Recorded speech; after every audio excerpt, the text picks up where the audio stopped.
Magandang araw mga kabayan. Nagbabalik po muli ang inyong lingkod upang magbigay sa inyo ng mga bago at nagbabagang mga balita. Senator Amy Marcos, sinopla at sinampal ng katotohanan si Laila de Lima dahil sa sinabi niya kay Vice President Inday Sara na mag-resign na bilang sekretary ng DepEd. Kung naalala nyo pa mga kabayan, yung latest na survey kung saan ang pinangungunahan ni Vice President na departamento ay tinaguri ang most trusted government agency. Hindi naman may pagkakaila na naging ganyan ang survey ng DepEd kung hindi dahil sa napakagandang leadership ng ating pinakamamahal na Vice Presidente na sa Inday Sara Duterte.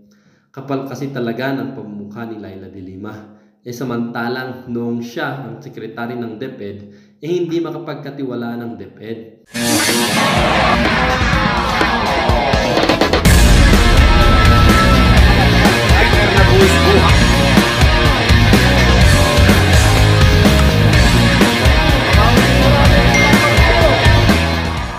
Ang isyong ang ito ay naging usap-usapin din sa social media. Sabi ng isang netizen, "Grabe ka, Dilema. Ilang taon kang nakakulong kahit konti wala kang natutunang ugali na mabuti doon. At kahit isang ng Bible, wala kang nabasa kasi ang ugali mo demonyo pa rin. Di ka ba nagsisimba, Dilema? Grabe ang ugali ng mga taong ganito. Parang akala nila di mamamatay kasi di nakalagay sa isip nila ang salitang pakumbaba. Pasensya, di nyo ba alam na baka ngayon o bukas mamatay na tayo? Dilima, wala akong kinakampihan. Mag-isip ka naman ng tama para may bawan ka kung sakaling kunin ka na ni Lord. Kahit wala kang posisyon, pwede ka man naman tumulong. Tulungan mo muna sila para mayroon din kayong magawa sa bayan na kabutihan. Para kahit patay na kayo, may magsabi pang tao na mabuti kayong tao.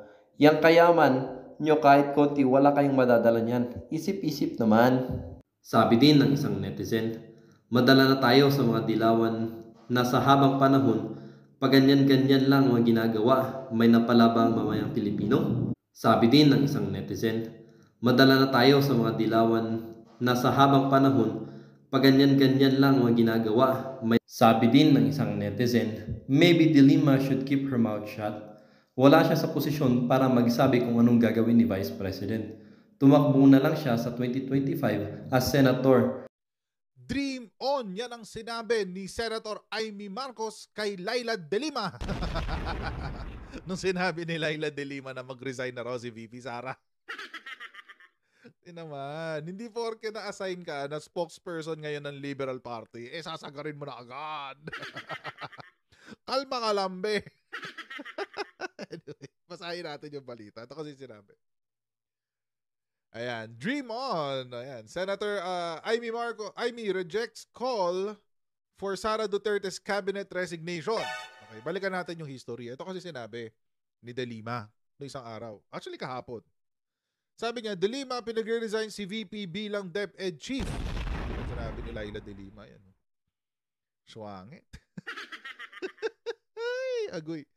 Tapos sabi, iginiit ni dating Senador Laila de Lima na dapat magbitiw na umano si Vice President Sara Duterte bilang kalihim ng Department of Education. Kung magpapatuloy ang hayagan niyang pagtutol sa mga desisyon ng gabinete ni Pangulong Ferdinand Bongbong Marcos Jr. kung saan miyembro ang ahensya. Ano ba yung tinutulan ni VP Sara? Di ba peace talks? Hindi porke pamangkin ka ng Juliet de Lima, pagtatagol mo na lang agad-agad ang peace talks. Pamangkin kasi ni Juliet de Lima to si Laila. Akalain mo yun, buhay pa. Anyway, binibigyan siya ng pagkakataon ni Lord magbagong buhay. Ayan, anyway, tuloy natin to. Ang sabi, matatandaang ipinahayag ni Duterte nitong Lunes, December 4, ang pagtaliwas ng kanyang pananaw sa naging hakbang ni Marcos na bigyan ng amnestiya ang ilang grupo ng mga rebelde at ang peace talks ng pamahalaan sa National Democratic Front of the Philippines. Nasabi na natin yung ating opinion dyan. No? Naggawa na tayo ng video, nagpost pa tayo sa Facebook ng ating pananaw dito. Ulitin ko lang for the sake of everyone. Dalawang aspeto yan. Una, yung amnesty. Pangalawa, yung peace talks. Yung amnesty, disagree ako kay VP Sara. I would say with 100% certainty na disagree ako. Mali si VP Sara na sabihin na dapat wag na natin bigyan ng amnesty itong mga rebel returnees. Ibig sabihin, ito yung mga rebelding sumuko. Sumuko na nga sila eh. So, di ba, wag na natin silang pahirapan pa. Na-realize na nila yung kanilang pagkakamali at bilang insentibo sa kanilang realization at pagtahak sa bagong buhay, suportahan na natin sila. Nabolan na nga sila ng CPP, NPA, didikdikin pa natin. So, para sa kanila yon. Sa usaping peace talks, mga kakotsero, iba to. Ibang usapan tong peace talks.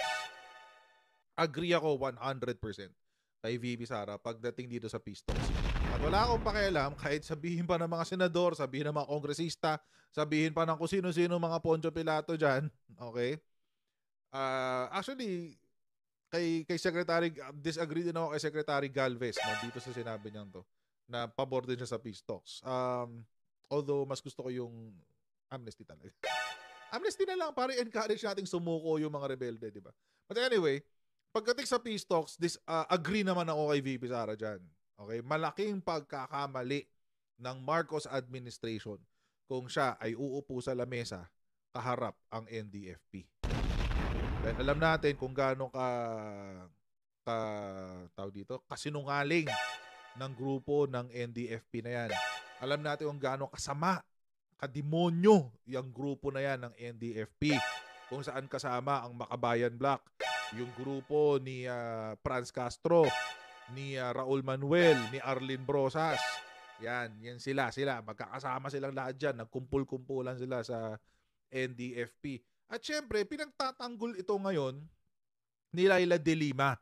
Bakit? Yung tita niya kasi, kasama sa negotiating panel ng NDFP. Kaya ang sinasabi niya, kung sisita ka at pupunahin mo ang mga gustong gawin ng Administrasyong Marcos, which by the way is a surprise to me na ang taong tulad ni Laila de Lima ay pinagtatanggol bigla si President Bongbong Marcos. This came as a surprise. Why? Kasi mga kotsero, the enemy of my enemy is my friend. Ganyan sa politika, mga kotsero. Akala nila, si President Bongbong Marcos, kinakalaban si VP Sara Duterte. Dahil kaalaban nila si VP Sara, syempre kakampi kami ngayon kay President Bongbong Marcos. Kalaban mo pala si VP Sara. Ganun lang kasimple yun. Doon sila nagkamali. Kasi nga, maski si President Bongbong Marcos mismo ang nagsabi, maayos sila ni VP Sara. Wala silang gulo. Gumagawa lang kayo ng gulo. Gumagawa kayo intriga para mabasag ang unity. At kahit pa, let's say mabasag pa yan, hindi na kayo tatanggapin pa sa mundo ng politika. Hindi na kayo makakatungtong ulit. Laila de Lima, NDFP, hindi na kayo makakatungtong ulit. Etong 3 to na natitira sa Kongreso, remnants na lang yan. Baka yan na ang huli. Anyway, tuloy natin. Ayan. Tapos, sa kanya namang exposed ni Turing Lunes, binigyan din ni de Lima na miyembro pa rin ng gabinete si Duterte at wala umano sa kanyang core competence bilang DepEd chief ang peace talks. Core competence. Naiintindihan niyo ho ba? Alam ko, abogado ka, Senator Laila de Lima, pero ano ba ibig sabihin ng core competence? Akin, to her preemptive position, REICC, the problem with VP Sara's statement against the peace talks, Ano ba? Ano ba ICC? ICC nung una, to her preemptive position, REICC, regarding ICC. Tapos tatalon ka sa peace talks. Ano ba talaga gusto mo pag-usapan dito, Laila de Lima? Ang gulo-gulo mo, te! She is still a member of the cabinet. Peace talks is not within the core competence of her portfolio as DepEd Secretary. But, hindi man kasama yan sa kanyang portfolio as DepEd Secretary, she is still functioning as the co-chairman of NTF-ELCAC. Ba, nakalimutan mo yun? Akala mo ba DepEd lang ang trabaho ni VP Sara? 3 ang kanyang trabaho. DepEd Secretary, Vice President, at chairman ng NTF-ELCAC. Yung grupo na kumokontra sa communist insurgency kung saan kasama yung tita mo, Laila de Lima. Ay, agoy. So she should resign as DepEd Secretary if she keeps on publicly opposing BBM's cabinet policy decisions that have nothing to do with DepEd. She cannot eat... Ha? Ano, Laila de Lima? She cannot eat cake and keep it too? Parang mali kaya yata ng ginamit dito, madam. She cannot bake her cake and eat it too. Ulitin natin ha. She cannot bake or make. Ibang tao sinasabi make. She cannot make her cake and eat it too. Ibig sabihin, hindi ka pwedeng maging parte ng isang grupo tapos kokontrahin mo or ita-take advantage mo yung sitwasyon dahil parte ka ng grupo na yon. Yun po yung sabihin niyan. She cannot make or bake her cake and eat it too. Mali-mali yung gamit na ano niya. She can only go on criticizing BBM's policies if she is no longer a member of the cabinet and speaks only as vice president. Who died and gave you this kind of a rule? Attorney Laila de Lima. Who died and gave you this rule? So, ibig sabihin, kapag miyembro ka ng gabinete ng administrasyon, yes man ka? Anga-anga ka? Wala kang opinion? Wala kang utak? Kaya pala nagkagulo yung DOJ nung ikaw yung secretary.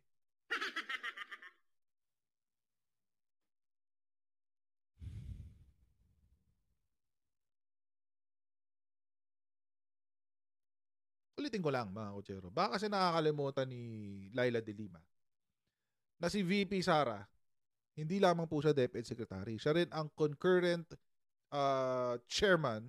Magkasama sila ni BBM as chair ng NTF-ELCAC. Kaya this is well within her purview, itong peace talks. Kasi magkasama sila sa NTF-ELCAC. But anyway, ano sinabi ni Senator Amy?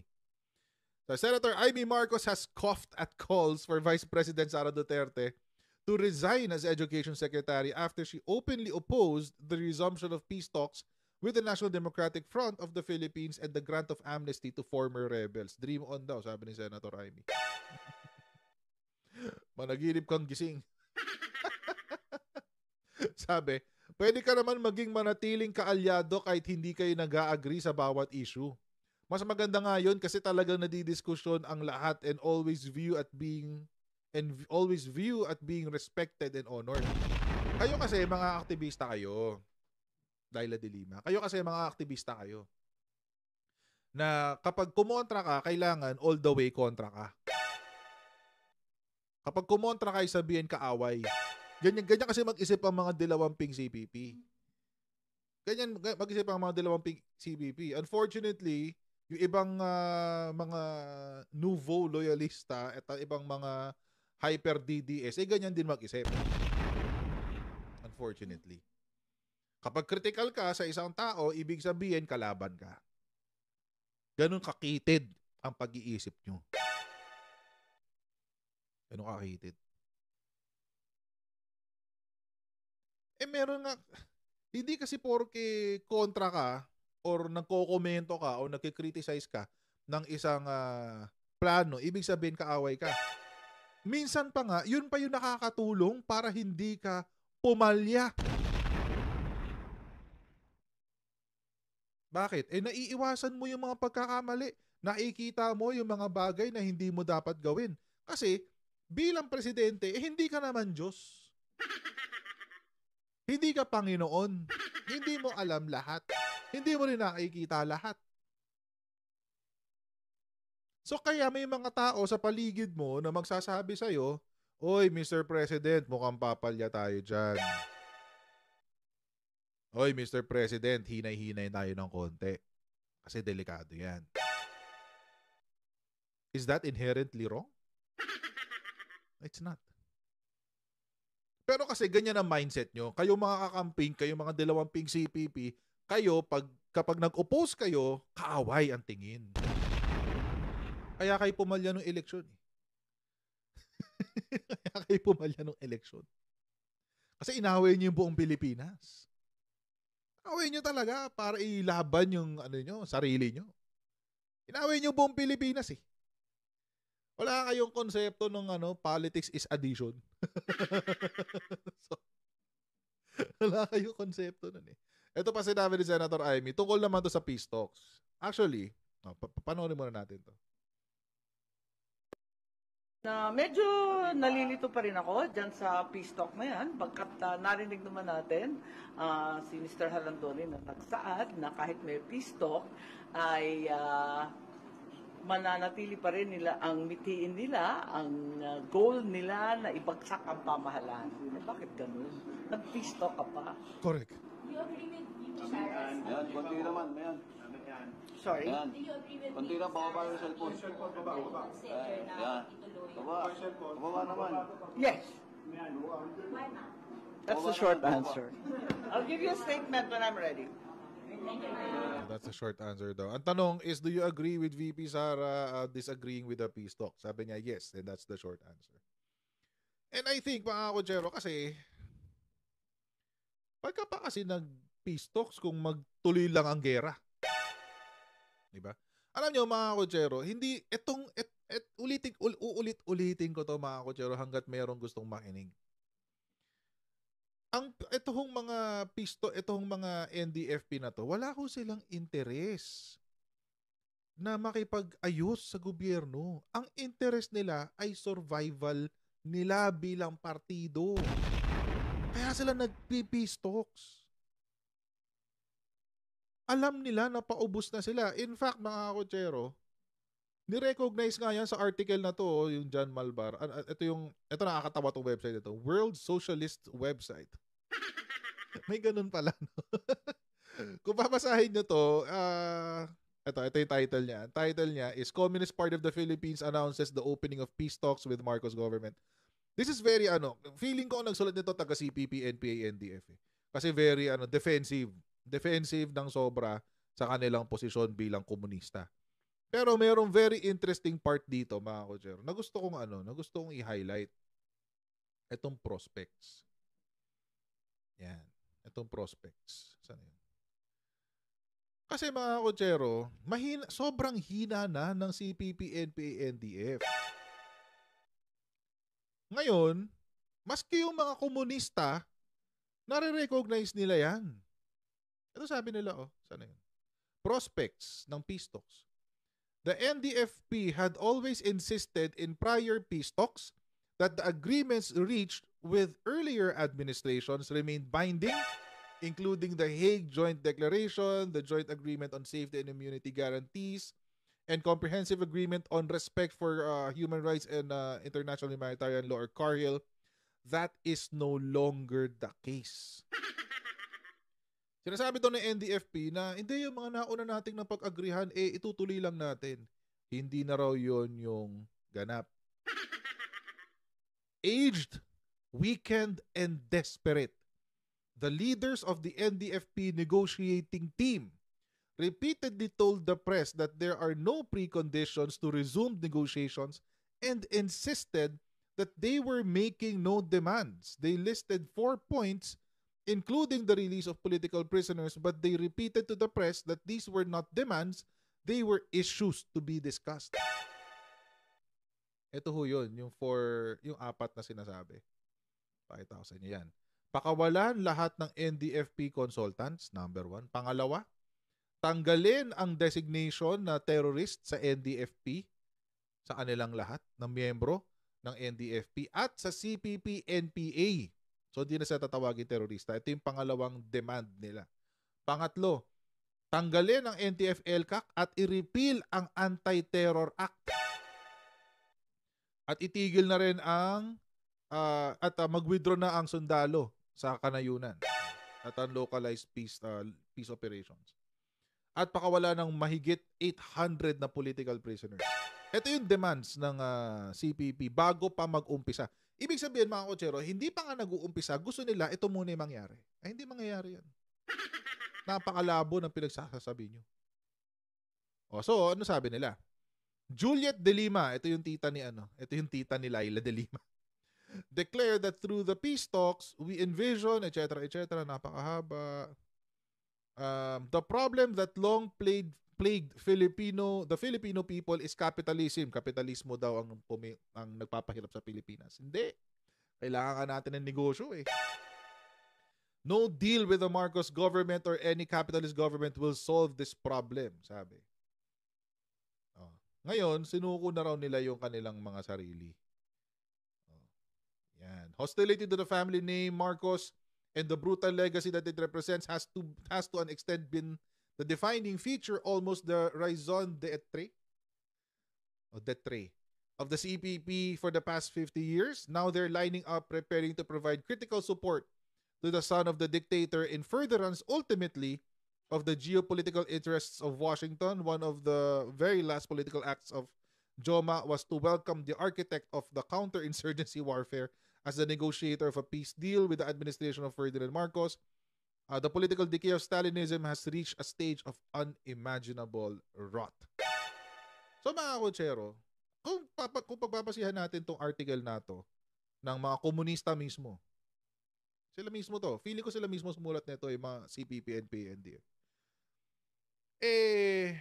Makikita natin na wala nang pinaglalaban ng CPP, NPA, NDF. Paubos na talaga sila. Talo na sila.